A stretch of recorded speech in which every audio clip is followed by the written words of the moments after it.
evening with prayer, and we have Stacy Longo to join us for opening our meeting with prayer.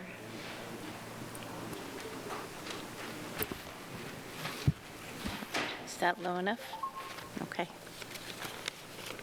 Should have got my glasses. Heavenly Father, I just want to first just thank you for the privilege and the freedom that we have in this country to come to you publicly and openly without fear, to acknowledge you as Almighty God, Creator and Lord, from whom all good things come. Proverbs 3:5, you've told us that to trust in the Lord with all of our hearts, lean not on our own understanding.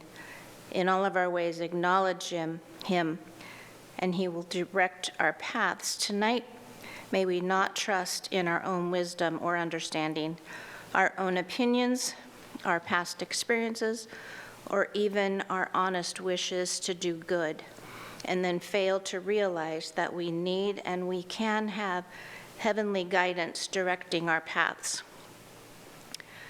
May we have the ability to listen for your divine wisdom, your thoughts, your plans, your strategies and solutions as the only guidelines for the problems and the questions facing our city. Give us the faith and the ability to hear your thoughts above our own. Give us wisdom to discern truth from lies. Help us to resist all confusion and chaos and contention that may try to cause trouble or distraction in this room and in our city. May your will be done here tonight and on earth as it is in heaven. In Jesus' name, amen. Amen. Thank you. And now if you will all join me in the Pledge of Allegiance. I pledge allegiance to the flag of the United States of America and to the republic for which it stands, one nation, under God, indivisible, with liberty and justice for all. All right, up first on our agenda this evening is to elect a new city council president. There is a paper in front of you with several options, and I've just opted for option number 1. And so we will take nominations for presiding officer, nominations from the floor. I saw Eric, and then I saw Kathleen. Why are we doing option number 1? Excuse me? You said you opted for option number 1. Why did you choose option? It's just the most open. There's steps. Yeah, it's just the most open of them all. Everyone will nominate who they would like, and we'll continue on until we get a majority vote. There's steps. 1 through.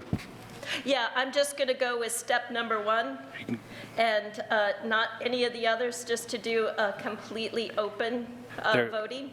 Yeah, so I nominate Rick Riker for council president. Do I have a second? We have a second from Kathleen. So we would like to we can just make it quick, and we can just carry on and go with the vote. Are you we're taking nominations now, is that correct? We can't do one nomination and vote. We're taking nominations. So the way, if you try to follow Robert's rule, there's a document in front of you that has a couple of steps associated with this. You first start by the chair announcing, which the chair did announce nominations. So you open the floor for nominations, and it doesn't require a second, technically. You can just nominate individuals, and you wait until all the nominations are full.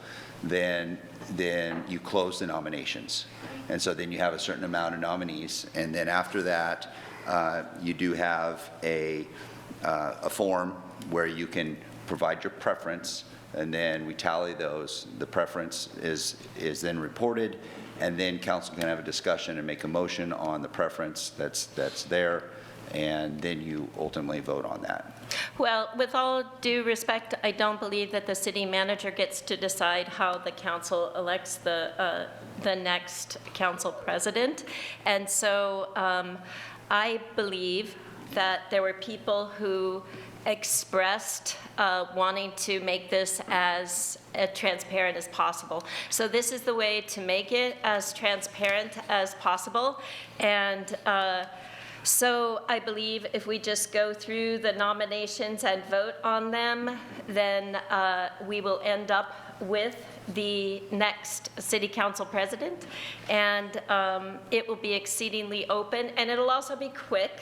And so I'll just go ahead and take nominations and a second, and we'll go through the vote. And so we'll start. The nomination on the floor is for Point of Rick order. for Point City of order. Council President. Point of order. And there is a second. And so No. we will begin with the votes. And not up to you Eric, to how do you decide. vote?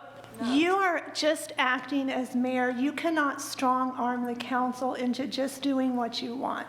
There's a procedure which Aaron laid out, which we are to follow. The city manager is wonderful and in many aspects, but he does not decide how the council elects the city, the next president. And if this vote fails, there will be another nomination. Eric, how do you vote? I'd like to be recognized. I'd like to be recognized. It's not up to you to decide either. The council can decide. There's I'm not, seven- we are deciding. There's 7 people here that can decide how the process will go. It's not up to you to decide. It's not up to the manager to decide. This says that the chair announces the nominations. There was a That's- nomination, that's and there one. is a second on the floor, and so we will go on and we will vote on this nomination. Eric, how do you vote? Are you speaking over me? Because I actually asked to be recognized. And we actually have other options here that were given to us that are also within Robert's Rules of Order. So I'm not sure exactly why you want to do it that way. That would be one possible way we could do it. It'll be the quickest way if people get through it. Well, actually, alternate option number 2 actually would be the quickest way. That would actually be the quickest way if you looked at that today, by far.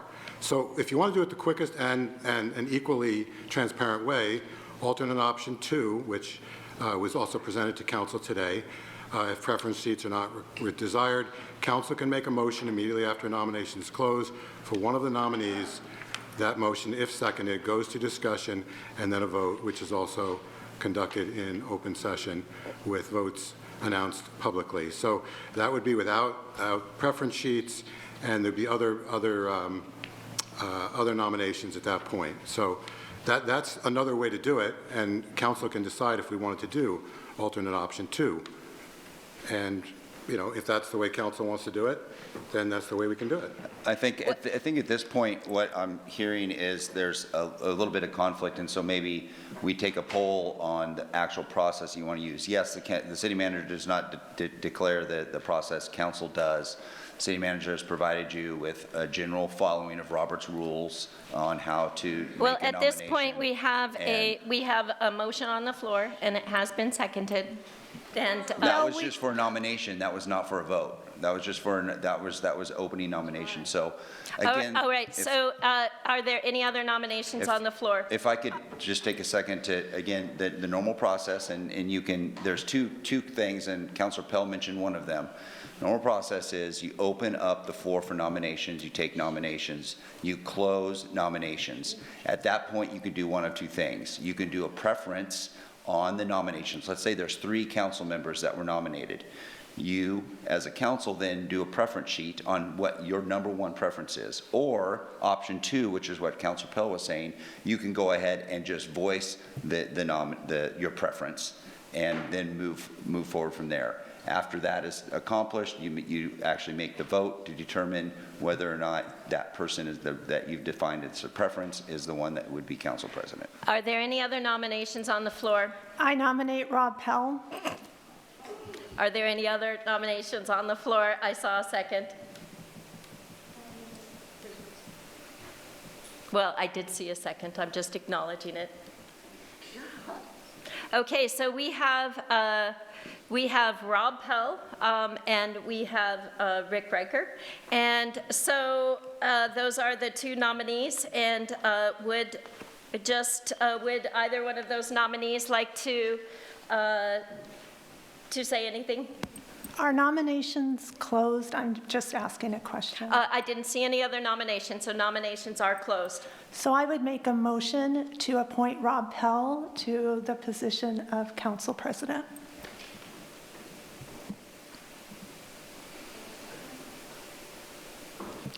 And there is a second, so we will vote. You're probably, all right, so how do you vote, Eric? No. Yes. Yes. Yes. Yes. No. And absolutely no. But you have your new city council president due Well, to. Do we have Joel online? Okay, Joel's not online. I was just Joel's making sure not Joel's online. not online. So I'll finish out this evening, since I'm sitting here as chair, and then- Chair, one question I'd say is, does council want to continue with the role of identifying a vice president? We've had that for the past 2 years. If you want to do that, we can go through a similar process and identify a vice president. So I would like to, it would be good to have a vice president, so I would nominate Rick Riker as vice president. I see a second. Eric? How do you vote? Yes. Yes. Yes. Yes. Yes. Yes. And I also vote yes. And so next up on our agenda is, Excuse me. In years past, I believe that the new council president takes over that night. If Aaron's shaking his head, yes. Yes. That would actually be the protocol, and that actually is the way we've done in the past. So oh, okay, even though I've never done it, I can give it a shot tonight. all right. Thank you. Your seat's over here. Or back here.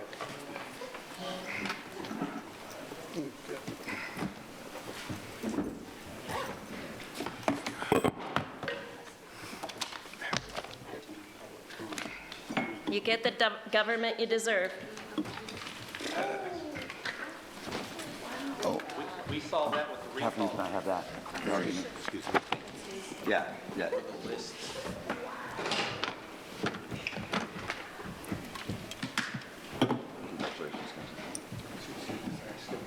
guys.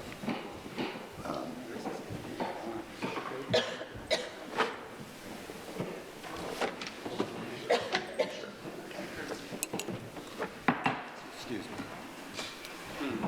Victoria, excuse me. I think my backpack is under here. No, you took it over. Did I? It's right here. Oh, I'm sorry. Paperwork. Excuse me. Thank you.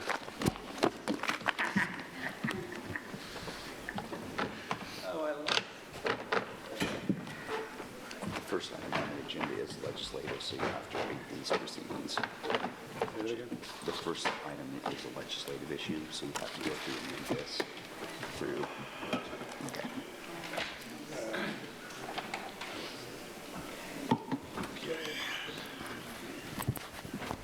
Thanks for your help, Aaron. Let's see. So the first item is a legislative land use hearing.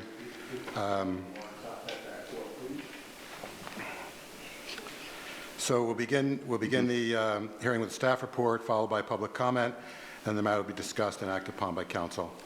So we'll go right to the staff report, right? All right, go ahead. I'm sorry. Oh, if there's anyone present who wishes to challenge the authority of the council to consider this matter, or if any councilors have any conflicts and wish to abstain from participating in this hearing, please declare a conflict of interest now. In this hearing, the decision of the council will be based on specific criteria. All testimony and evidence must be directed towards those criteria. The criteria which apply in this case are noted in the staff report. It's important to remember, if you fail to raise an issue with enough detail to afford the council and the parties an opportunity to respond to the issue, you will not be able to appeal the Land Use Board of Appeals based on the issue.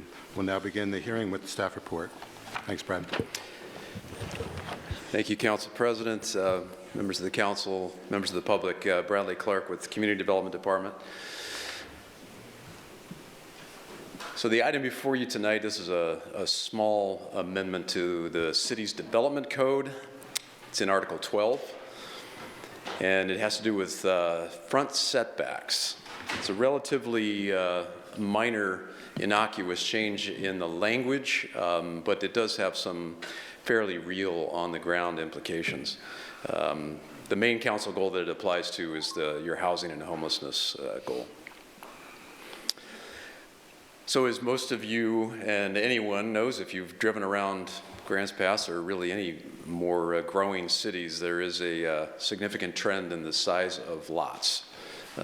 Compared to 20 years ago, lot sizes are shrinking, and that's a pretty common trend driven by a lot of things. I mean, affordability being one of the main ones. Ground is expensive. So what we're seeing trend-wise is a trend downward in the minimum lot size. That's prompted a number of different applications that community development has seen for trying to basically maximize the development area on some of these smaller lots, and it's driven by middle housing, as I mentioned, just price, and a desire for some different types of housing products. Historically, 20 feet is what you see most common, not just in Grants Pass, but in other cities as the minimum front building setback, and that's traditionally been used. A lot of reasons, but one of the main drivers is the distance for a front garage to park a vehicle. That's typically viewed as the minimum distance you need between the face of a garage and the street in order to accommodate those vehicles. But there's also some flexibility in the minimum front setbacks.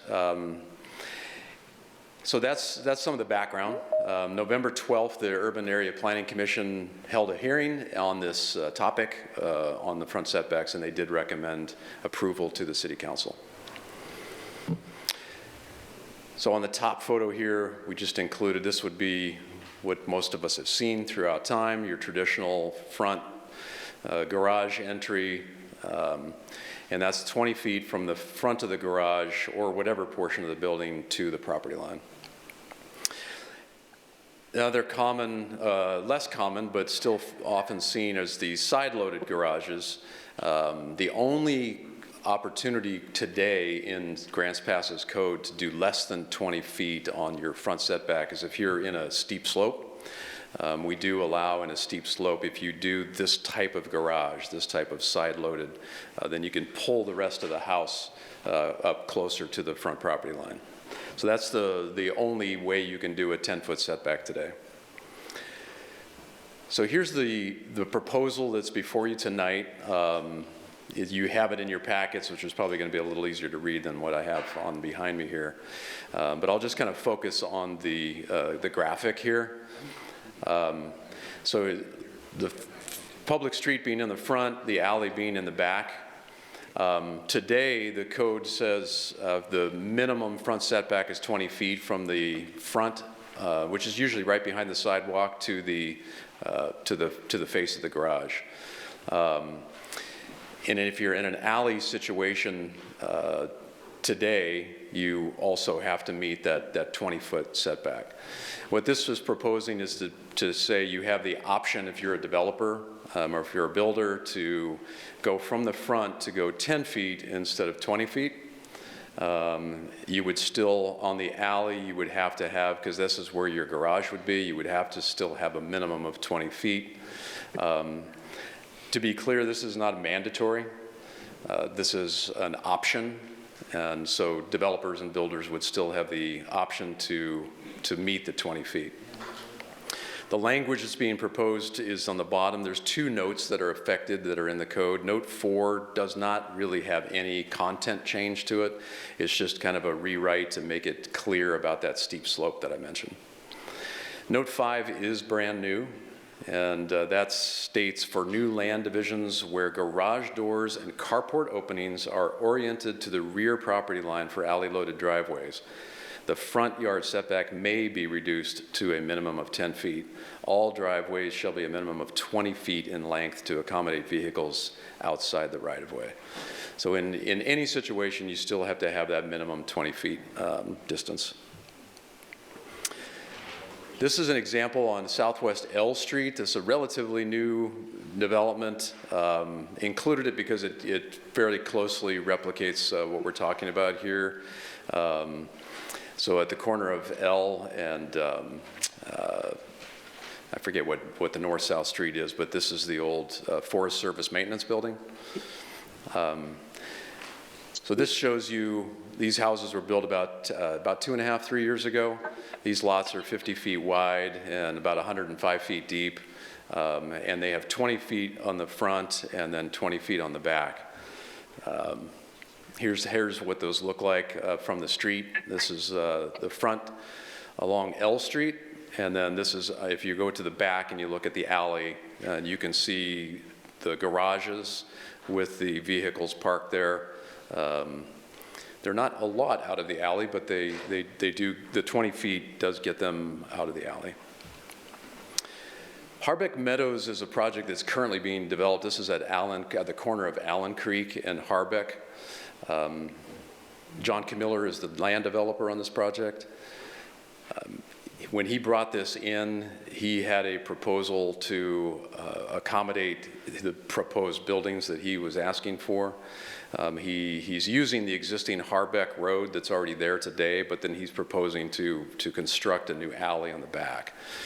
He's got 111-foot deep lots, and he's asking to be able to have the flexibility to put some of these houses at 10 feet instead of at the 20 feet back, and that would give him a little bit more rear yard is essentially what that does. So it creates a more buildable area.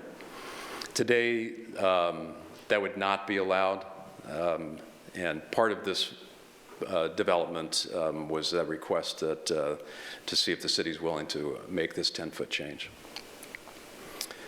So there's 4 criteria that you have to find as a council before you can approve a development code amendment. Those are reviewed here. They're also in the packet. The Planning Commission reviewed these and found them to be consistent. The criterion 4 is not applicable to this particular application. Call to action tonight, public comment. There was no written public comments received. No 120-day deadline. The Planning Commission, as I mentioned, recommended approval. And then there are your alternatives. You can approve per the Planning Commission recommendation, approve with revisions, deny the request, or you could postpone it.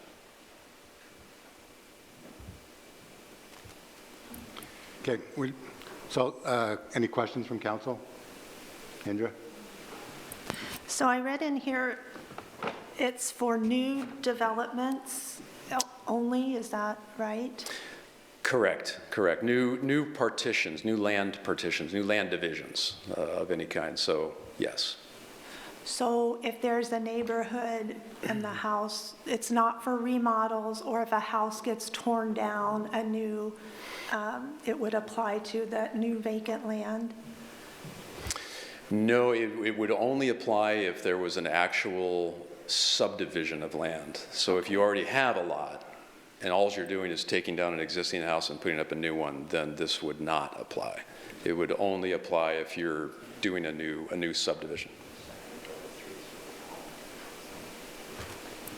Okay. I have a question. Thanks, Brad. So if I understand correctly, like the examples you gave, it was roughly 30 feet split between front and rear. Like the examples you gave was 20 feet in the front, 10 feet in the rear. Is that right? Yep. And so in these particular examples, it's essentially a total of 30 feet, and he's asking for, or this change would be essentially making the entire subdivision consistent, like 10 foot on the fronts and 20 foot on all the rears, or the developer could decide on a lot-by-lot basis where that was going to be. I don't understand. Is it it's going to be all 10-foot setback in the front and all 20 in the rear, and is he required to do that? Is he required to make a decision one or the other? Right, and only where there's an alley. So in this particular example that I gave, Mr. Camiller actually has both alley-loaded products and non-alley loaded products. So when you don't have an alley in the back, you would not have this option. You would still have to do 20 feet. But I guess my question, to be more clear, so does this whole subdivision then is all going to be 10-foot fronts and 20-foot rears, or he can decide on a lot by lot, he can stagger them? That's just my question. No, there would be the option to propose by a developer whichever setback they want. But in this case, they are all proposed to be 10. Okay, but the flexibility would still be there on a lot by lot basis? Yes. You could have. Okay, thank you. Yep. Any other questions? Dindra? This amendment change is not just for this subdivision, though. It's for Correct. all going forward. Okay. Anything else from Rick? No? So if there's a subdivision out there that is platted, but the houses have not been located on them at this point, are they still eligible for this? Because the construction has not occurred, providing you have the alley in the back, the subdivision is all platted, but the homes have not been constructed, so do they have this opportunity? No, that would, if you're talking about a recorded subdivision. Correct. Yeah, no, that would not be. The language that is here is on note 5 is for new land divisions. So if it's already divided, then they wouldn't be able to use it. Again, this is a proposal. I mean, the council, this is why we're here. You have the option to change language if you desire.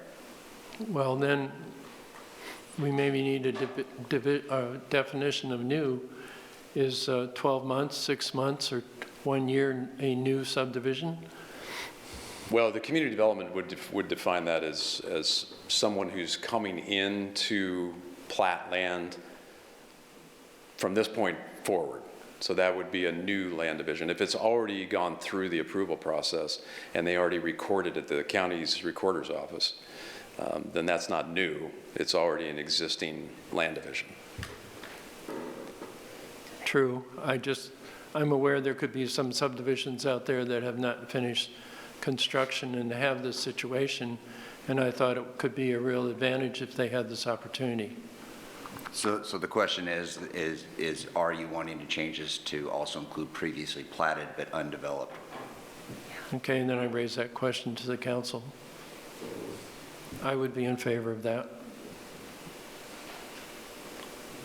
So you can put that in your motion. So that would, we don't need a motion on that at this point. That would come. We can get back to that later. Right. Yeah. Any other questions from council? So we'll turn it over to the public. And anyone in the public want to weigh in on this, one way or the other?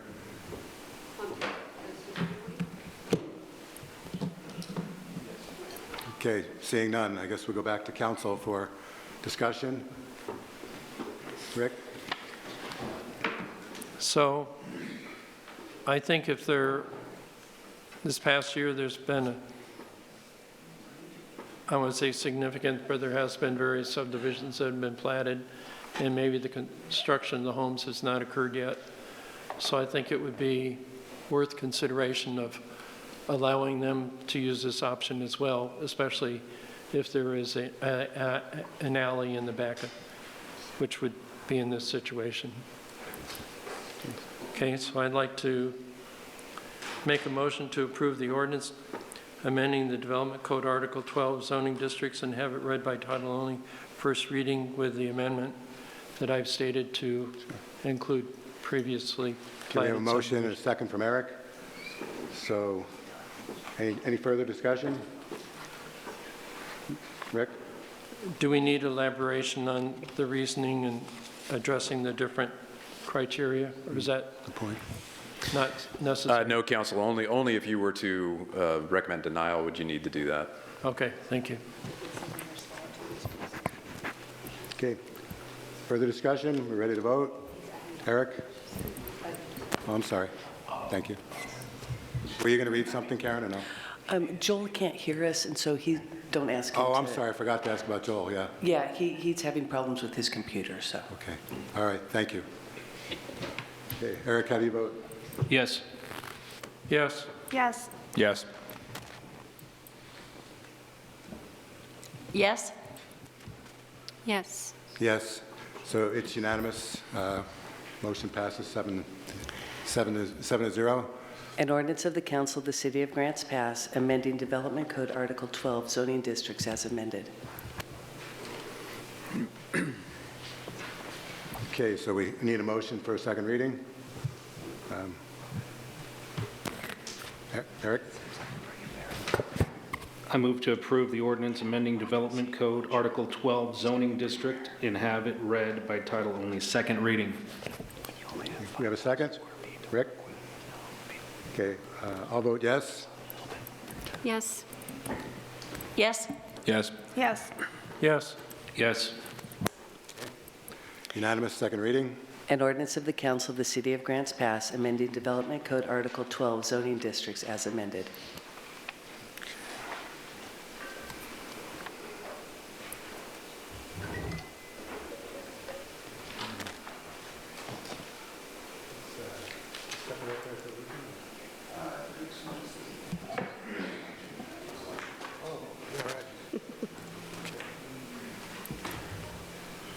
Okay, so we have council action, ordinance amending Grants Pass Municipal Code, section 5.57.200, open flames, propane tanks, flammable materials violations, amending section 6.46.350, temporary exclusion from city park properties and declaring an emergency. And Stephanie's going to give us a presentation. Good evening, council. Here to talk about the ordinances regarding flammable materials and temporary exclusions. We're bringing forward a potential ordinance amendment for your consideration. The amendment we're proposing would amend two sections of the municipal code, sections 5.57.200 and 6.46.350. And the purpose of these amendments would be to provide some clarifications, allow for the seizure and destruction of contraband, and to provide some increased consequences for subsequent violations. And this would support council's goal of public safety by amending laws to address some emerging issues and increase the accountability of offenders. We'll get to that. 5.57.200 was adopted on June 21st of 2023, and it prohibits open flames and possession of flammable materials except in designated areas. 6.46.350, I believe, was last reviewed and revised in September of 2020, and that's the ordinance that allows for temporary exclusion from city parks. And the proposed amendments would address some issues in enforcement that have been experienced over the last 2 to 5 years with these particular ordinances and provide some needed clarifications. Law enforcement has indicated that 5.57.200 as currently written has caused some confusion with the court system and reduced necessary enforcement. The intent of that ordinance had been to be able to trespass individuals that were in violation of having the open flames and the propane tanks. But the wording in 6.46.350 prevents that from happening because the wording in the exclusion ordinance says that it has to be a misdemeanor violation of state law, not municipal code. So there was, it was taking 2 violations when it was intended to be 1. It also currently does not allow for seizure of contraband necessary to protect public safety. So the 5.57.200 is a complete rewrite. We would basically take the old language and replace it with the new language. That's why you don't have a red line version in front of you. It would provide and clarify the definitions of flammable materials and cooking or heating devices. And those are laid out for you in your packet. Those items are what it would be then considered contraband. So if you're possessing those propane tanks, if you're possessing the stoves and heaters that are attached to propane tanks, that would be considered contraband for purposes of this ordinance. It would allow officers to designate a first offense as a violation rather than a misdemeanor. It would still be a misdemeanor in the ordinance, but you could say we're going to treat this one on a first offense as a violation to be able to process it better through the court system. The city attorney would then be able to designate subsequent offenses as violations. And that's by state law that the city attorney does have that authority. This just spells out in our ordinance to make it clear. And the reason for this change would be to correct some confusion in the courts. Again, the courts have been kicking back some of these citations because they're being cited as misdemeanors. The district attorney's office doesn't prosecute misdemeanors on behalf of the city if it's not state law, and so there's been some confusion and back and forth on how these should be handled. This would help clean that up. And it would also allow for swift consequences when you're not dealing with all the bureaucracy of trying to get a citation through the court system. It makes it easier. Currently, law enforcement has to submit it as a misdemeanor. There is no flexibility for them. This would give them that little bit of flexibility. Finally, the rewrite would allow for the seizure and destruction of those materials, the flammable materials, the propane tanks, et cetera. One of the things that law enforcement noted is that items being used are often substandard. They have been refilled improperly. They have poor hoses, poor seals, things like that make them exceptionally dangerous. And there is an increased risk of fire and explosion due to those deficiencies. The second part of this proposal is a revision to 6.46.350. This, you do have a red line version. We're making some changes in here. It would correct that issue that I noted before about the state misdemeanors only triggering exclusions. So it would be, there would be the ability to exclude if they're issued one or more citations for a violation of 5.57.200 or any other misdemeanor level city ordinance. So we'd be able to issue it on one violation as opposed to two if it's a misdemeanor level offense. The 2 or more citations for non-misdemeanor offenses would remain in effect, as well as 1 or more citations for any state law. So we would still be able to exclude based on that. The other significant change here is we discussed an increased period of exclusion. As of right now, an exclusion is for 30 days. You're excluded from the one particular park that you're in for a period of 30 days, and it can go over and over and over again. This would allow for the first exclusion order in a 1-year period for a period of 30 days. A second exclusion would be for a period of 90 days, and this would be from the same park. So we're not talking about from all parks, it's from each individual park. And finally, 2 prior exclusion orders, a third one would result in an exclusion for 6 months. So it would be increasing the penalties for ongoing violations. Law enforcement provided some data from March 11th of 2025 through December 31st of 2025 that shows that nearly half of the individuals that were excluded from city parks reoffended and were excluded again an average of 4.5 times during that 9-month period. So half violated more than once, and that half averaged 4.5 per person. So those increased penalties would help protect public safety. The final piece of this is an emergency declaration. It would declare an emergency that would take immediate effect in the interest of public peace, health, and safety. And the basis for this would be the increased risk of fire and injury due to those flammable materials, in particular during the colder weather that we're experiencing and will continue to experience in the foreseeable future. No cost if the proposed amendments are implemented. Law enforcement would simply continue its enforcement. And your call to action date is today. We do recommend that council adopt the ordinance amendments, although alternatives would be you could adopt some revised ordinance amendments or not adopt. And there are potential motions on the screen if you so choose.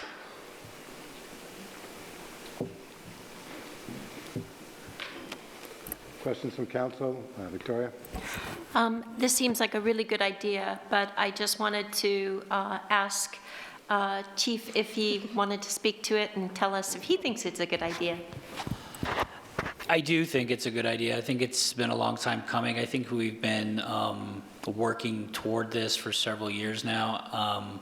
I listened to my team, specifically our community response team, and specifically the leadership built in, and they really need this tool, especially as we anticipate changes in the future and with the Elk Island project, and then hopefully the anticipation of closing down resting sites. We want to make sure that we maintain safety within our parks, and if folks choose not to follow the rules, we have opportunities to hold them consistently accountable for violating it. For example, and I'm not saying this is going to happen, but it could, if folks tend to wander across into Riverside Park multiple times, we do have more tools at the ready to trespass them from that particular place if they violate it for camping or flammable liquids or whatever the case may be. Thank you. Seth, did you, no question. Wait. Rick? Thank you, Stephanie. So I just want clarification. Paragraph B indicates within any city park. Is this solely focused on city parks, or can it be a resting area or any other location? If you recall from our definition of park, resting sites are parks. Oh, thank you. That helps clarify that. So then, another question. When we have an event and food trucks are in the park, how are they already addressed? I believe so. I believe there is a mechanism for them to continue to engage in their activities. The bans are on, let's see, where is it? It has to be in places designated for such purpose. So there are limited areas where you can, in fact, have open flames and flammable materials, but it has to be in designated areas during the designated park hours. Okay, thank you. Any other questions, council? No? Okay. Eric? Thank you, Stephanie. I had a question in terms of, Rick brought up the parks and also the food trucks. Is there anything else that it's applicable for anywhere else in the city? If that makes sense. I'm not following that one. I Okay, so apologize. we mentioned parks. We mentioned what was the other one? The resting sites. Is there anywhere else in the city that it applies to? Our definition of parks is very expansive. It includes most public property doesn't have a building. So I think it covers most of the public's property. We don't really have the authority to control the non-public property. Thank you. Okay, seeing nothing further from the council, turn over to the public. Anyone from the public that would like to speak? Please step up and state your name and whether or not you live in Grants Pass, and then you have 2 minutes. Okay, just about this specifically. My name is Jax. I live in Williams. For this specifically, I'm wondering, is this like a homelessness deterrent? Is this where this is coming from? And then something that's really alarming is how expansive parks are. Like, this just seems like a green flag, like a lot of gray area for people who are already potentially pretty down and out to also keep getting kicked down. Like, how do we have anything else? Like, what are they going to do about heat or food? So this is not a time for question and answer. You just Okay, well, you get to speak or ask questions. just something to but we consider. can't This answer. is just Yeah. what I'm wondering. Like, is this because of homelessness? Homeless people? Are you guys overtly going to be going after more homeless people? And is the, I guess that's just a concern for me, not a question. Just wow. Yeah, that's it. Cool. Anyone else? State your name, please, and where you live. Thanks. Brian Weldon, County. Being a member of Park Watch with our previous council and mayor, there was an ordinance placed, just like this, in every one of our parks, was a $2,000 fine for a propane bottle. To this day, we're seeing propane bottles all over Riverside Park. I saw 2 propane bottles underneath the bridge at Riverside Park last Sunday. They're in the gazebo.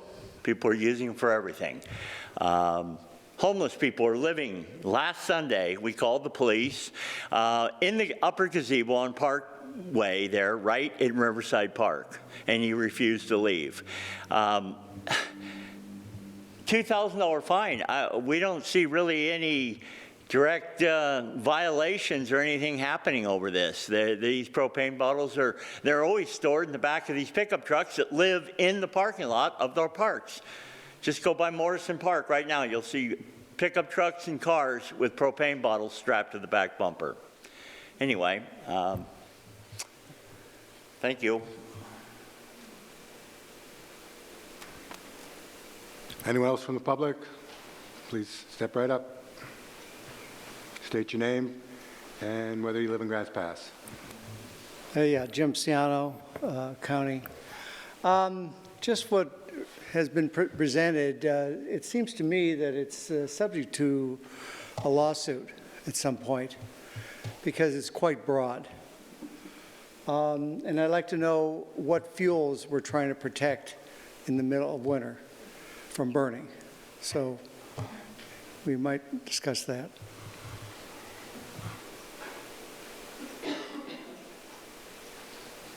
Step right up. Thank you. State your name, please. Pull down the mic, and you have 2 minutes. Rika Brown, Grants Pass. I remember when this council, not this council, but the council, decided to reduce the fines for not having your dog on a leash from $500 to $75 because cops were not willing to enforce a fine that big for walking your dog.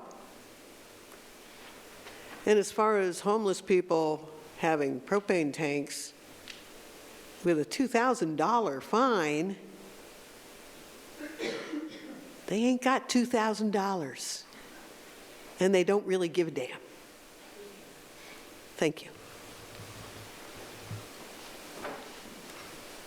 Thank you. Anyone else? My name is River. And I whether you live in Grants Pass. Williams. And I would just like to ask, I would just like to state that I'm against any vague laws that allow seizure of personal property. Thank you. Thank you. Any other comments? Okay. Seeing none, I'll turn it back over to the council. Kathleen. Well, if I might insert, I think this is about public safety. You know, I don't think it's so much about who has the propane tanks or anything else. I think it's about public safety and not having fires start up out of the blue or in public where it could cause a major fire or damage to property.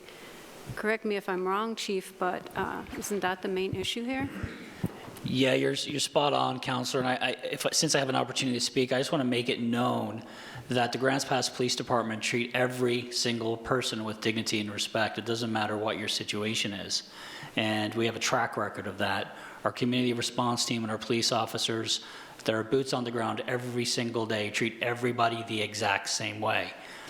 Sometimes after multiple warnings, it's time to take action. Some people don't get a lot of warnings, other people do. But I think sometimes people forget that people burn themselves in their tents and are lucky they don't kill themselves. We've had an incident before where an individual did burn himself to death. This was part of my arrival here. It was like 2018 or something like that, but we have incidents where people burn themselves and we don't want to see anybody hurt themselves. So this is absolutely a public safety matter. The last thing we need is for a gas tank to explode in a resting site with 50 people there in close proximity to one another. It would be a major disaster. Thank you. Indra. Chief, would you speak to the fine amount of $2,000 because your officers give out citations for fines for all kinds of things, and do you feel like having so much more in the amount is helpful or not? Is it helpful to have less, like someone maybe recommended? What's your feeling on that? Yeah, great question, because I'm not familiar with a $2,000 fine. I'd have to look it up. That was a comment from the crowd. I'm not sure if that's even correct. In fact, I don't think it is. And if it is, I'm wrong. I don't know what that fine is, so that would be something I would have to look up. Our intent is not to fine anybody $2,000, whether you have a great job or no job. Our intent is to stop the bad behavior from happening so we can protect people.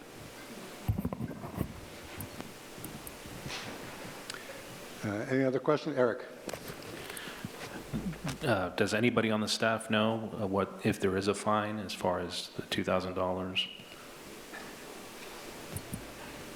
We can look it up, and hopefully we can get that answer to you. I don't know exactly where it is, but I don't think it's $2,000. I'd have to check it. I think I found the right section. It'll take me a minute to see if I can find the correct provision. Thank you. I have a question also, but it's for Stephanie, and now her head is somewhere else, so maybe I'll just hold on to it until she's done. I'm only finding the fines related to violations, and I'm not 100% sure that those are applicable to this. It might be a statutory provision that relates to the fines for misdemeanors. We would have to do some research. Yeah. So a member of the public brought up the same concern or similar concern that I had, and he was wondering if this would be fodder for a lawsuit. The part that, to me, I have to question whether it would pass legal muster or not, on number 2 on page 17 of the packet, cooking or heating device. Okay, so I totally understand and probably agree with the propane tanks and so forth, but in the further on when it says, or other cooking or heating devices that utilize or connect to flammable materials. So someone could come into town with some kind of camping stove or whatever in their backpack without the actual fuel for that thing, and they would just have it in their backpack potentially, and they'd be in violation for what I could see is really no valid reason, and their personal property could be seized and destroyed. So can you clarify that, or should that be separated out? The personal property under that circumstance would not actually be seized and destroyed. If you'll note from E2, the cooking or heating devices would have to actually be connected to or containing flammable material in order to be subject to seizure and destruction. And in addition, it would have to be outside of any of the appropriate designated areas for utilization of such devices, because there are actual areas in parks where you can have those things. That's not how that reads, though. That reads that, maybe we need to just clarify this in some way. Cooking or heating device includes portable propane camp stoves, propane barbecues, or other cooking or heating devices that utilize or connect to flammable materials. So it says, the way I'm reading that, I'm not a lawyer, the way I'm reading that, someone, again, could have a small camp stove in their backpack, and that would be prohibited. That's the way it reads now. Maybe that needs to be adjusted in some way. And we could adjust that to read that is connected to flammable materials, if you'd like, similar to what we did in E2, which, so it's only able to be seized if it's actually connected to that fuel. If it's just a camp stove alone, it wouldn't be subject to seizure. Okay, so do you need to clarify that language, or do we need a motion from council to clarify that language, or? We would need council to tell me to make that revision. So a motion. Okay. So I'd like to make a motion to make that more clear so that we can avoid any potential legal complications. I'd like to have Stephanie make that more clear. Is there a second? A point of order. I know when I made motions as the presiding officer, Rob Pell told me that I couldn't do that. So it might be appropriate for someone from the dais to make the motion. Or make the motion if you're going to approve this with an amendment to include that language. Okay. By the way, Stephanie or Aaron, is that true that the presiding officer can't make a motion? That's what you told me. Okay. Typically on a body this size, that would be the case, that the presiding officer does not make motions. I think it's a little bit different. Well, that's the way I've always seen it practiced on a body this size. It's when you get to 3 members, that's where they tend to say that doesn't make a lot of logistical sense, but on a body this size, it would. Sure. Thank you. Thank you, Victoria. So I'm sorry, was there anyone else that wanted to make that motion, or Rick? So I'd like to elaborate.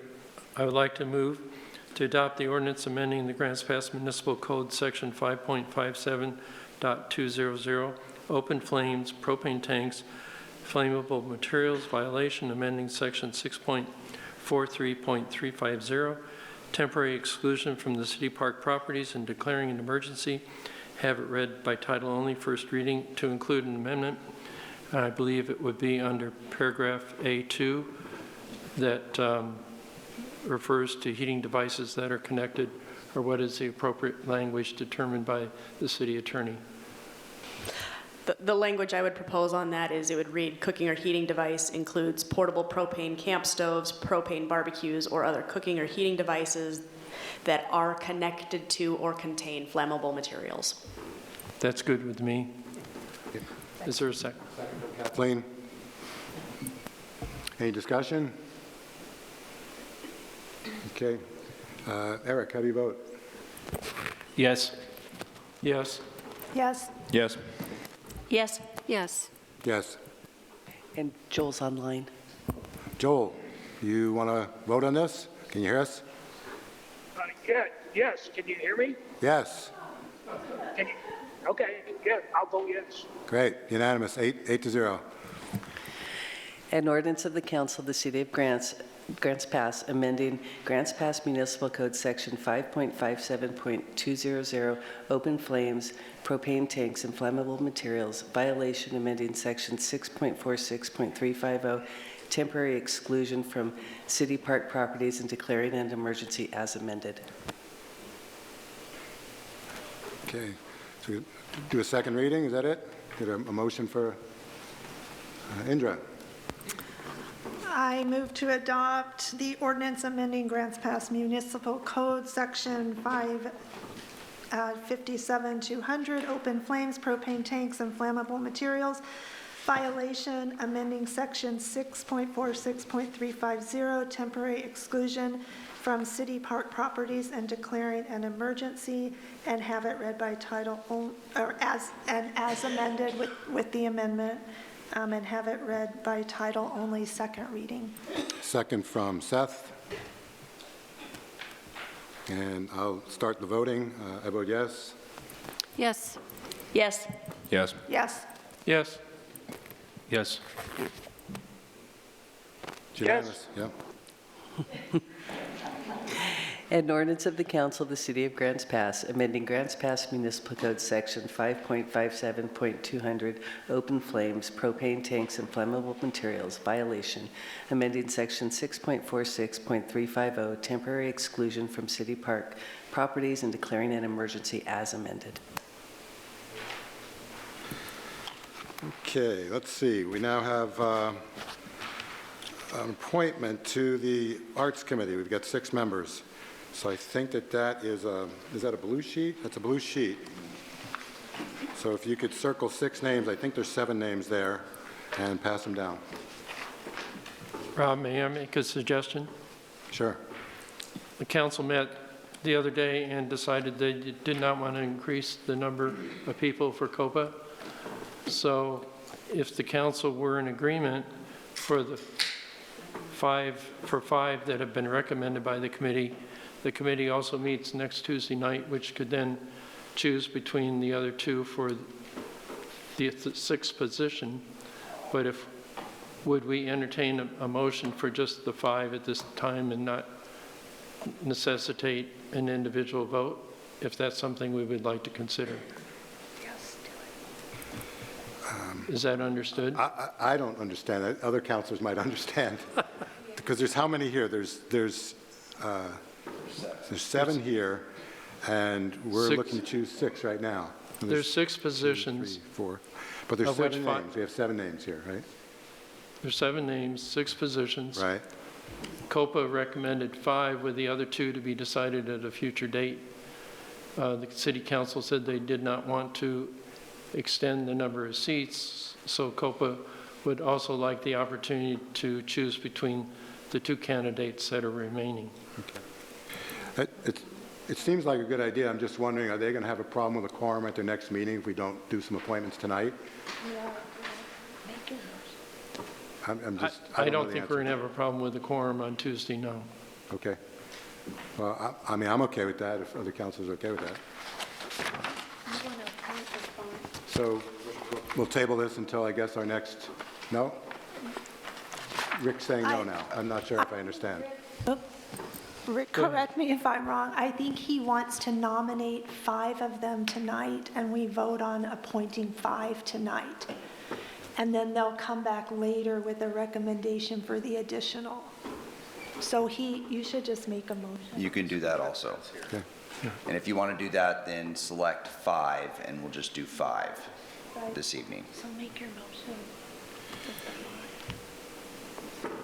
Okay, Okay, sounds good. So we'll select, if that's okay with council. Or do we want to put that to a vote? But it sounds fine to me.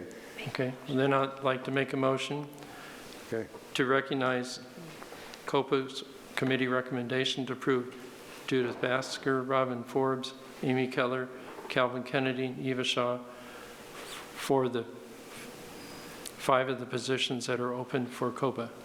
Well, I think we would still need to vote. We'd vote on 5. You'd circle 5. I'll second. And then, okay, we're going His motion. to, Would you like it written down, or is it just? I like to do it the simplest way possible. I'm just not sure what's appropriate. Yeah. The simplest way, that's the committee's recommendation right now. Is- Okay, He's okay. just making a motion, and I second, and we'll Okay, vote great. on it. Great. Okay, so Eric, how do you vote on that motion? Yes. Yes. Yes. Yes. Yes. Yes. Yes. Thank you. Yes. Thank you, Joel.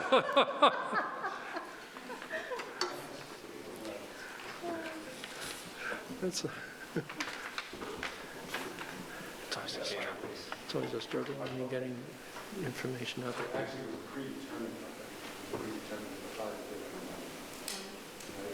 Right. Okay, so we have a bike committee appointment to make, and I believe there is 1 city opening, 3 applications, and if you could just sign that and circle who you like, who you think would do a good job.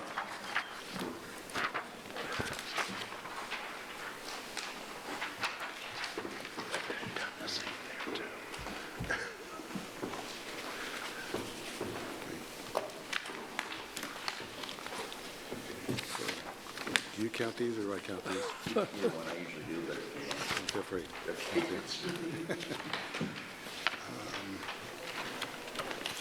He's going to come back and say that.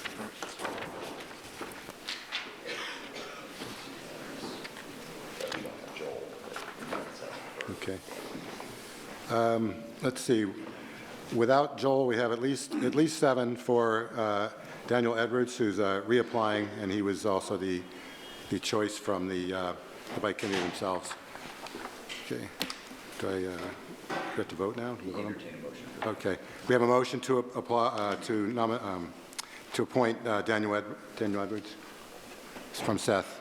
Second from anyone? Kathleen? Okay. Rick, how do you vote on that? Yes. Yes. Yes. Yes. And yes. Yes. Yes. Joel, thank you. All right, so Daniel Edwards has been appointed. Okay, let's see, we now have public comment. There's probably something for me to read about public comment.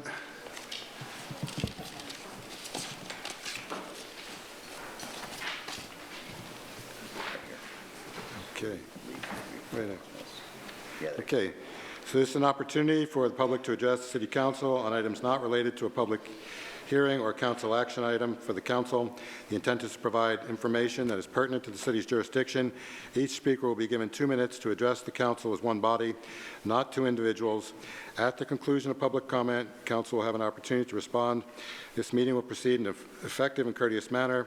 Citizens and council members will not be allowed to state their positions in an atmosphere, will be allowed to state their positions in an atmosphere free from slander, threats, and other personal attacks, signs or placards, outbursts, applause, campaigning for public office, or other disruptive behavior will not be tolerated.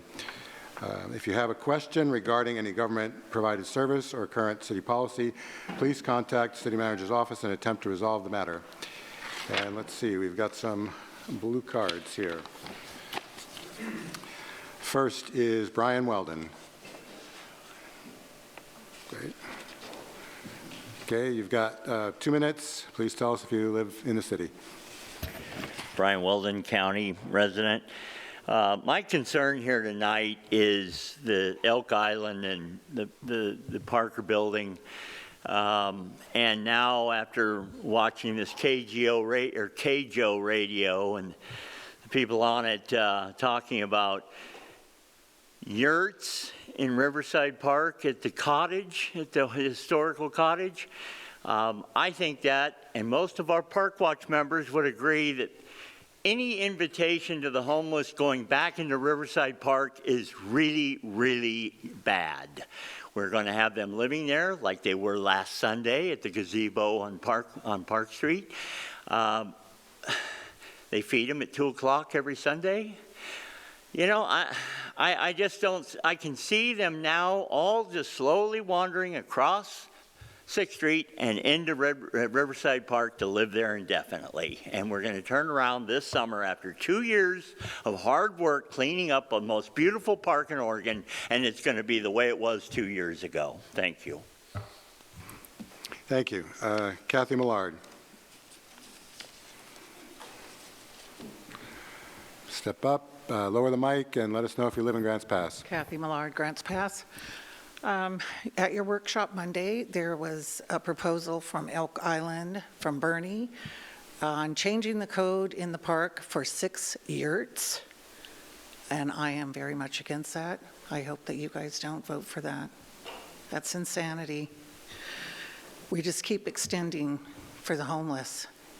We don't want our park to be exposed again. We're having concerts there now. It's for our enjoyment. Taxpayers and citizens that live here just have to keep accommodating. So I'm asking you not to vote for that. Thank you. And Fitch, you're up. Tell us if you live in the city, and you have 2 minutes. Mr. Fitch, return resident. I'll apologize for my last outburst, but it's warranted. I am your problem because you're the reason. I have every legal right to redress my tyrannical government, and I'm not here to polish your brass. I'm here to redress your criminal acts and behaviors, and if you can't handle that fact, get out of the chairs. You create a hell on social media just to scream as a social media victim. Shows a pattern of habits that we're going to be talking about. We all know what happened to a county social media crybaby, and we recalled him. You represent all of us, and you better remember that fact. Have a great day, gentlemen. Thank you. We have no last name. We got Kathleen is up next.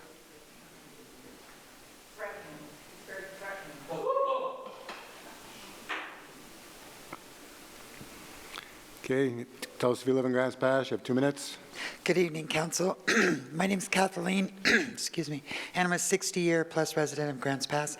After watching Monday's workshop, my concern, and I'm here to advocate for preteens and teens of Grants Pass, hearing that changing the fly fishing thing to some other form of recreation for our kids is a great idea. I'd just like to advocate that it's something more for our little bit older ones. We got a lot of great playgrounds in the city and the county, wonderful playgrounds for the littles. But by 8 years old, kids don't want to play on those playgrounds with, toddlers. They want to do something a little bit different. And I think that Reinhardt Park is the perfect place for a pump type track. While Mom's there with Bobby and Cindy at the playground, the little older ones would have somewhere and something to do. It was said that Beacon Park might get a pump track. That's a long way for kids in the, Bridge Street area to ride their bikes clear up there, and it said would be a tourist attraction. Well, I want something for our kids here, for our kids, not touristy kids. I grew up here. We used to have a lot more. We had 2 bowling alleys. We had a skating rink. We had a community center, the old Vitality Center, where you could play pinball and pool and have snacks. And I'm just hoping that the city will look at our preteens so they're not playing Mortal Kombat on devices and, heaven forbid, get into drugs. So let's look at our preteens and our teens and do something more for them. Thank you. Okay, thank you. We've got Katie Mouth. Great.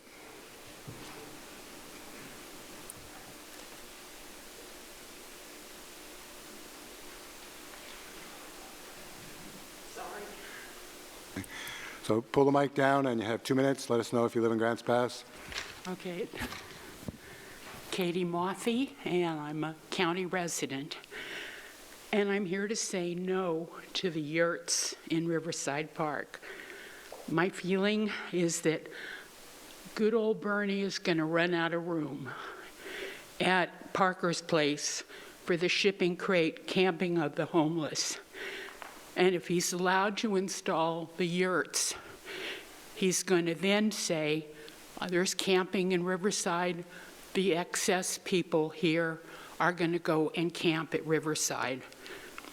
And I'm very concerned about that. And if you want yurt camping, you've got property on Washington. And I know we're going to hear the whining, not in my neighborhood. But we don't want yurts at all in Riverside. Thank you. Thank you. Bob McGuire.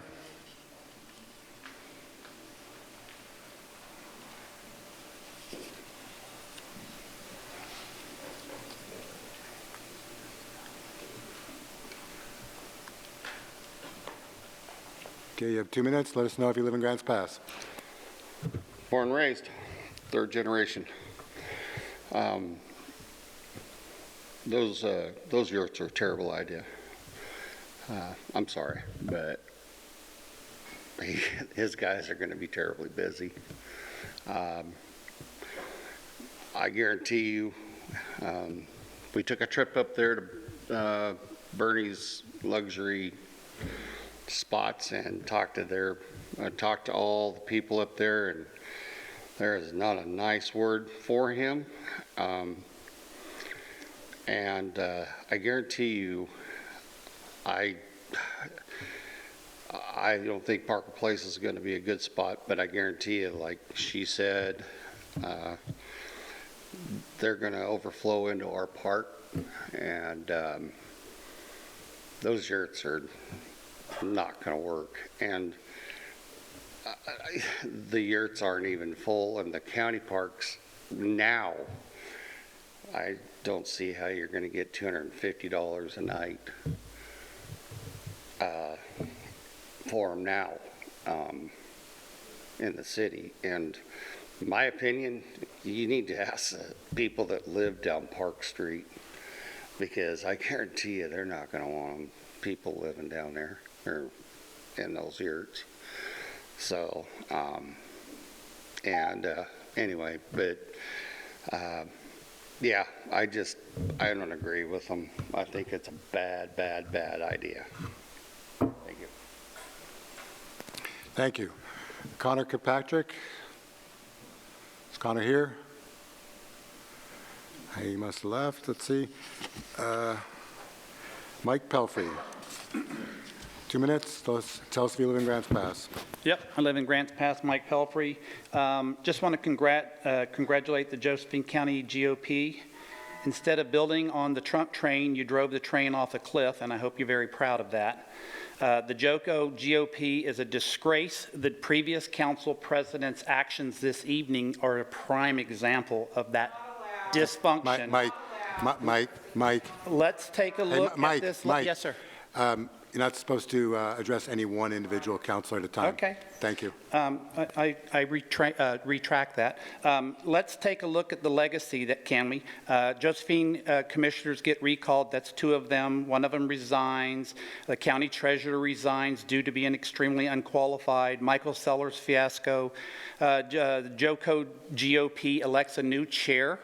And of course, he gets recalled because they didn't like that their election. This is the county. Many long-standing Kathy, PCP you need to be quiet. Thank you. I'd like my time back because of this absolutely. Thank you. disruption. I'm going to add Thank back you. some time, please, Karen. Thank you. There was an unethical recall against our duly elected GOP chairman. So as you can see, there's a tremendous amount of dysfunction, and it's not just in the county, it's in the city. There's several members of our council that are part of this GOP. They participated in the recall of a duly elected chair. And it's interesting because they sent out a mailer to every single voter, and the mailer stated that recalls are reserved for very serious offenses. Well, let me ask you a question. Is winning an election a serious offense? May I recommend a no confidence vote on the entire dysfunctional JOCO GOP at the next GOP meeting? And then lastly, I would like to recommend that perhaps you go out and get all of those no recall, vote no recall signs down, because as you drive around town, it'll just be a painful reminder of your failure. Thank you. They're already removed. Okay. That concludes public comment. And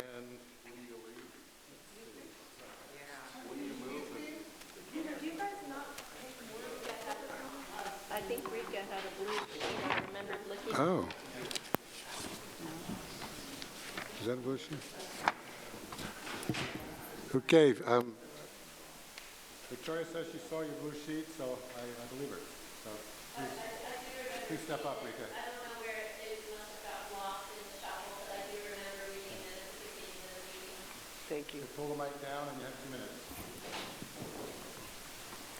Rika Brown, Grants Pass. In 1986 in Grants Pass, we were told that we would be in drought that year, so don't water your lawns or wash your cars. We had 103 days without rain that year, 97 days the next. In 1986, we first started hearing a new meme in the media. Fresh water is a scarce and precious resource.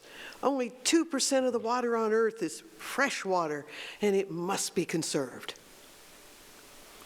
Interestingly, no one stepped up to write a book about it like Bill McKibben did about carbon dioxide and global warming. This was because the movement to ration our water by rates, the way electricity and natural gas have been rate rationed for over 50 years, required rationing of water to provide evidence of global warming.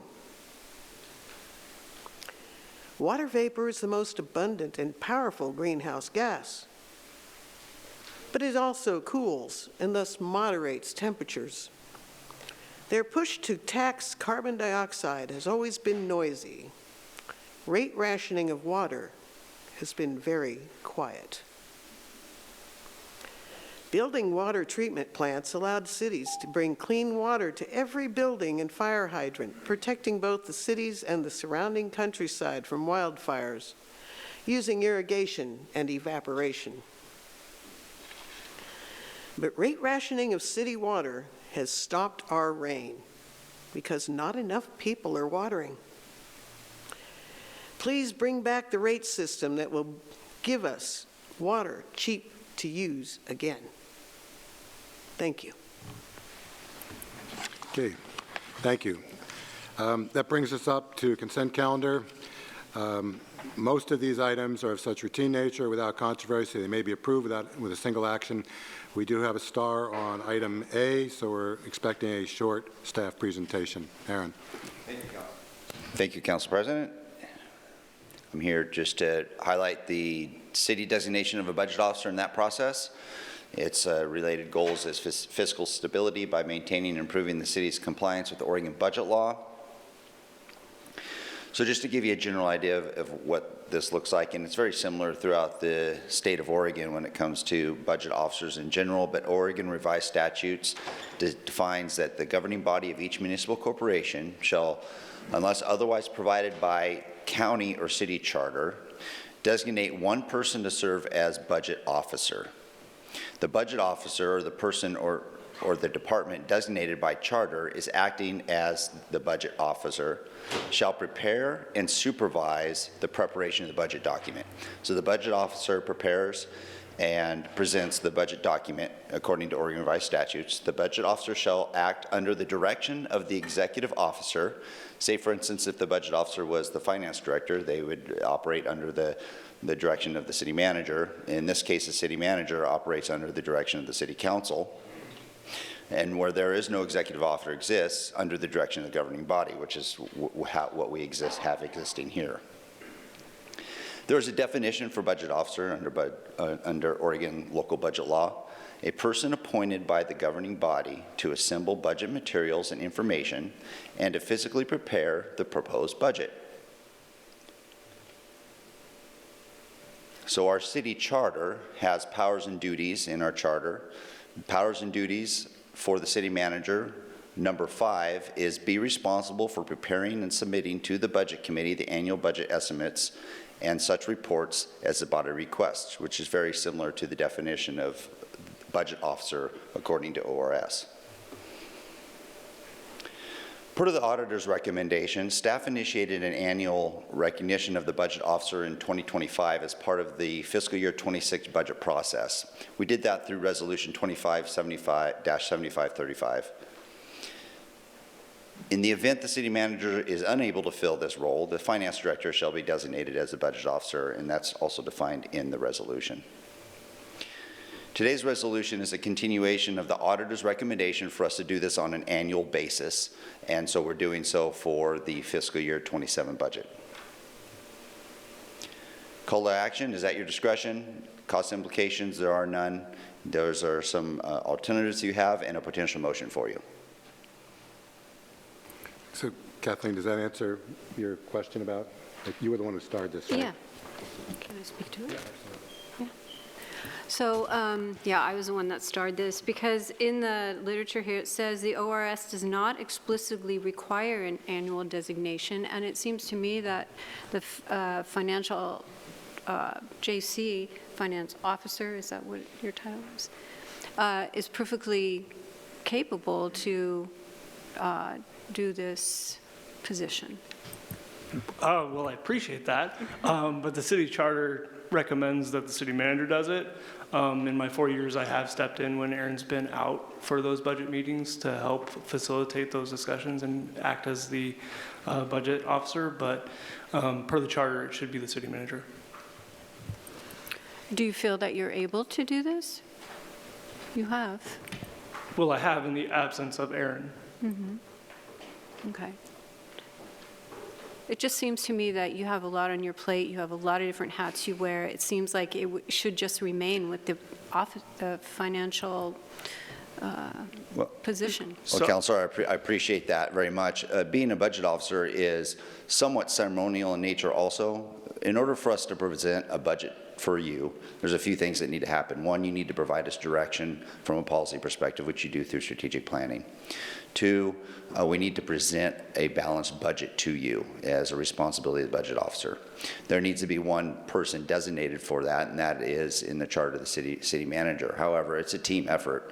I myself could not do it by myself. Right. No one here at the table could probably do it all by themselves. It is a team effort. It's a team effort not only with my department directors, but with my supervisors and all of my colleagues in order for us to present a balanced budget to you.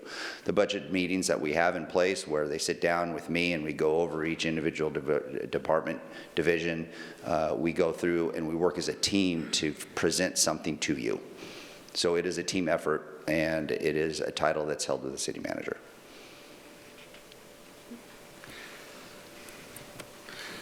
Thank you. I'd just like to add that in the charter, under the responsibilities of the city manager, it does add, I just looked this up yesterday, but it says be responsible for preparing and submitting to the budget committee the annual budget estimates and such reports as that body requests.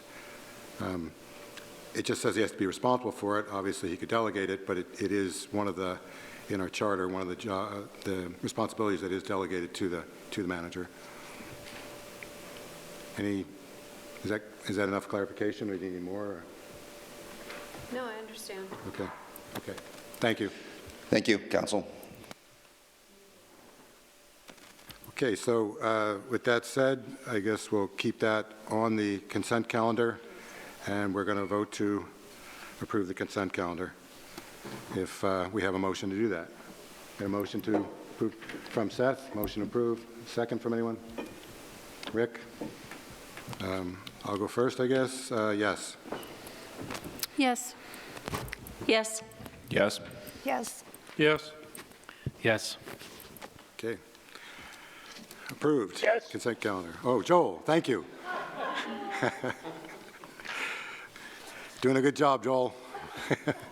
A lot better than I'm doing. Okay. We're at 37,000 feet. You're doing good. Thank you, Joel.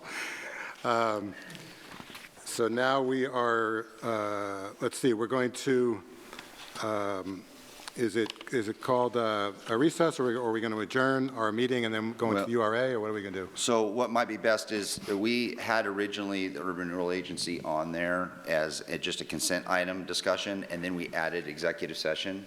So what we would recommend is that we go ahead and finish number 6, which is matters for mayor, council, and staff. And then the recommendation would be, so it'd be smoother, that we move number 9, 8, 9, and we go ahead and convene as the Urban Renewal Agency, and then we go into executive session. And then matters for mayor, council at the end? Well, I do matters for, you could do matters for mayor, council, and staff now, and then go ahead and do, and then adjourn council meeting and convene as an Urban Renewal Agency, and then go into executive session. We did the whole thing. We did it as a group. Yeah. Okay, so let's see. We got matters from mayor and council. Anything from any councilors? Seth? Yeah, I just want to say I watched Monday's workshop, and I am heavily in favor of the pump track concept at the All Sports Park. I think the natural playground is still a great idea. And, you know, I think maybe that could fit somewhere else within the city limits. But, you know, I think the pump track was heavily favored by the community. And I think I agree with some of the comments made tonight. It does kind of diversify, you know, just the age groups in town. And, you know, I like, but I, like I said, I still do think a natural playground would be a good idea, and maybe at a different location. Victoria. Yeah, I wanted to ask Aaron to send us the information on how the caretaker's cottage RFP was put into the agenda. I was trying to figure it out, and I have not come to, I haven't been able to. So it was somewhat surprising to be voting on putting together, I mean, preserving a historic building, and then all of a sudden we're voting on an RFP, changing our code, and able to let us vote on an RFP. There has been a lot of concern in the community about that, and it just, it was felt sprung on a few of us, and obviously there were people who were working in the background on making sure that that happened, and I want to know how that happened. So I can appreciate the confusion with regards to that, Counselor, because it started out with an RFEI, and the RFEI was there to try to establish an opportunity to save the cottage. And from that perspective, it it branched out to the potential of helping to save the cottage, and the refurbishment of the cottage would also be in line with the yurts that you've considered. Now, council has not taken any action at all to make any code changes. You have said that you want to do a survey of the community and determine what they might feel comfortable and what their comments are before you move forward with that. I'm going to be providing you with the language of the survey before we even submit the survey. So there were a lot of questions about the cottages, and there were questions about how much is revenues going to get, do we get taxes and those kind of things. And I think it was because that there was a lot of open questions there because the discussion originally focused on the caretaker's cottage, not on yurts. Yurts was just part of the concept to help save the cottage and refurbish the cottage. So I don't know if that helps provide an answer to you, but it was an RFEI. It wasn't specific that the city was looking for cottages for these camping areas, but it was part of the response that we received. So council again is asking us to do a survey. We're going to be getting you the language for the survey to where you can have a further discussion about the use of the park in that fashion. Does that provide? Not exactly, but thank you. Indra. Yes, I wanted to address the yurts. I appreciate the citizens who got up and spoke and gave us feedback, so thank you. Aaron, thank you for addressing that because it's not a done deal, and we are just looking for information as a potential. I think I'm safe to say no one on the council wants the homeless back into Riverside Park. So we would do nothing to incentivize that in any way. So it's just something we're looking at right now. We're gathering information, and it's not a done deal. Thank you. Kathleen. Yeah, I just want to add to that I am also glad that people from the public stepped up and said they were not in favor of building yurts in the Riverside Park. I, too, am not in favor of bringing any kind of camping back to Riverside Park. Okay. So I'd like to make a comment, and I respond to what Seth said with regards to the pump track. I believe, if memory serves correctly, when you say that the public overwhelmingly wants the pump track, we actually at Monday, we saw a survey, specific survey that, and by far the leading most popular item on that survey was the natural playground, and even the second choice, people's second choice, that it was also the most popular second choice. So, and I'm not disputing that a pump track would be great, I'm just saying we actually did look at that data on Monday. So just, you might want to look at it. Yeah, I didn't see did you have it like on paper? Yeah, we had it on Monday. Okay, because I was at a parks meeting, like this was, I don't know, a month or so ago. And at least at that time, at least to I could be wrong, to my knowledge, the pump track was number one. I think, and I thought I heard, and I could be wrong, that was second, and they chose that over the pump track, which is fine, right? That was the recommendation. I'm just saying that based on what I saw at that meeting, but yeah, again. It'd be great. I'm not against the natural playground, don't get me wrong, and I'm either. I'm for both, but I'm just. It'd be great that we can clarify what the Parks Committee actually did say or what their survey, the data we looked at called playground, but if there was something different at the meeting, it'd be great to know that, for council to know that. Yeah, for sure. Yeah, thank you. So anything from staff? Anything more from council, or is that, okay, staff? Briefly, I do have the answer to the question regarding the fines. ORS 161.635 addresses fines for misdemeanors, and it provides that a Class B misdemeanor has a maximum fine of $2,500.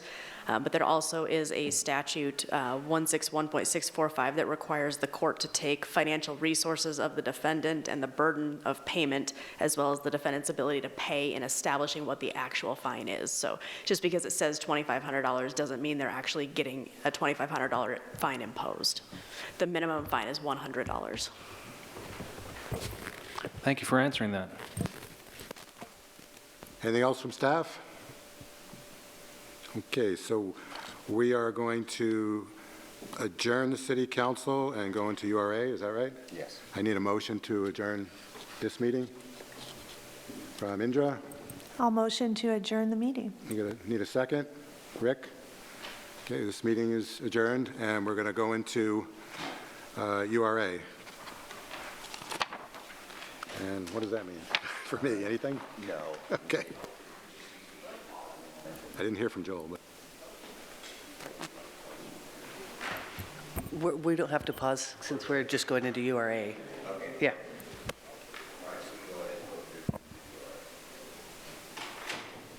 It's just a consent agenda item.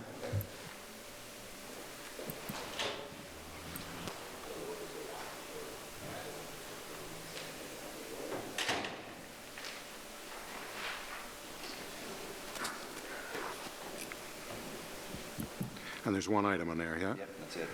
Okay, we got one item on the consent agenda from the URA, and that's resolution designating the city manager as the budget officer of the URA. Do I have a motion to approve that? Rick, with a motion, I need a second we're approving the consent agenda on the URA. So I'd like to make a motion, the resolution designating the city I still manager. did we didn't get a second, sorry. You already made the motion? No, you made the motion. I just identified, I'm sorry, I may be confused. Okay, Seth was second, and you could read that, Rick. Thank you. Go ahead. All right, we're done. Okay. Thank you. Okay, so we've had that motion, so I guess now it's time to vote. So, Rick, how do you vote? Yes. Yes. Yes. Yes. Yes. Yes. And Joel, you still with us? Yes. Thank you. Yes. Unanimous. Now we can adjourn. Right. Show of thumbs to adjourn the URA meeting. Okay, unanimous. And now we're going to move into executive session. I thought there was none anticipated. There you go, right there. Okay, thank you. The council will now meet in executive session for the purpose of discussing those subjects previously noticed for this executive